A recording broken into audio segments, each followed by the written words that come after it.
તો તમને અત્યારે કિડની એક છે, પછી દીકરાને હા દીકરાને કેન્સર થયું છે, તો પછી પૈસા વગર બધું પૂરું કેમ પાડો તમે દાદા? સાચી વાત છે, ડૉક્ટરે ના પાડી દીધી કે ભાઈનું કેન્સરનું ઓપરેશન નહીં થાય એમ. કાંઈ વાંધો નહીં, તમ તારે આપણે જે ડૉક્ટર સાહેબ છે કે નહીં એમના સાથે અને સહયોગથી આપણાથી જેટલી મદદ થશે એટલી તમને તમ તારે આપશું, બરોબર? તો પછી પૈસાની એવું જરૂર પડે તો ઉપરવાળો દઈ દે, કાંઈ વાંધો નહીં. વસ્તુ જો તમને 3 મહિના પહેલા આપી ગયા હતા, આજે પાછી લાવ્યા અને આ ખૂટશે એ પહેલા હજી પાછું તમને પોગાડી દેશું. હો ભગવાન દે બાપા પૈસા. હા બસ ભગવાન ભરોસે બધું પૂરું પડે એમ રાખવાનું આપણે.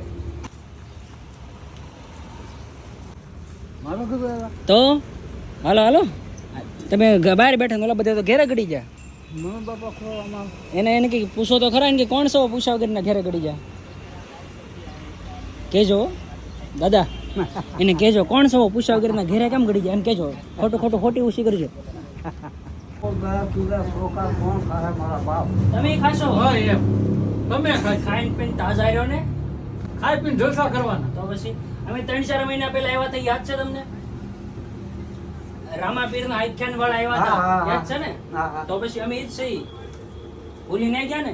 ના બાપુ તો વાંધો નહીં. સ્વારવાળા બધા તળાજાવાળા અમારે માડી અત્યારે આવશે કે વાર લાગશે ને? ના ના હવે આવવાના છે. અહીં આવવાના છે તો તમારે જમવાનું જમવાનું તો તમે ખાઈને ઊભા થયા બાપા. ઊભા થયા સવારના. ખાઈ લીધું ને? નકર આગળ તૈયાર વસ્તુ એક લાવી દઈ ના ખાવા. ના અહીંયા સરકારી દવાખાનું કહેવાય.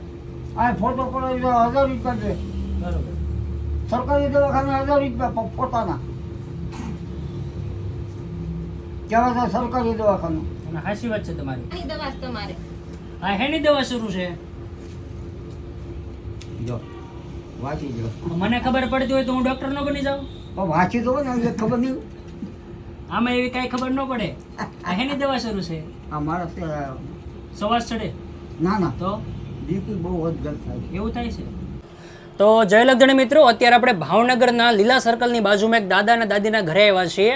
આજથી 3 મહિના પહેલાં આપણે દાદાને પરિવારને કરિયાણું આપ્યું હતું અને ફરી એકવાર કરિયાણું ખાલી થતાં આપણે આ પરિવાર માટે કરિયાણું લઈને પહોંચી ગયા છીએ. અને ખાસ વાત કે દાદાના દીકરાને કેન્સર છે અને એમને ખાટલામાં રહેવું પડે છે.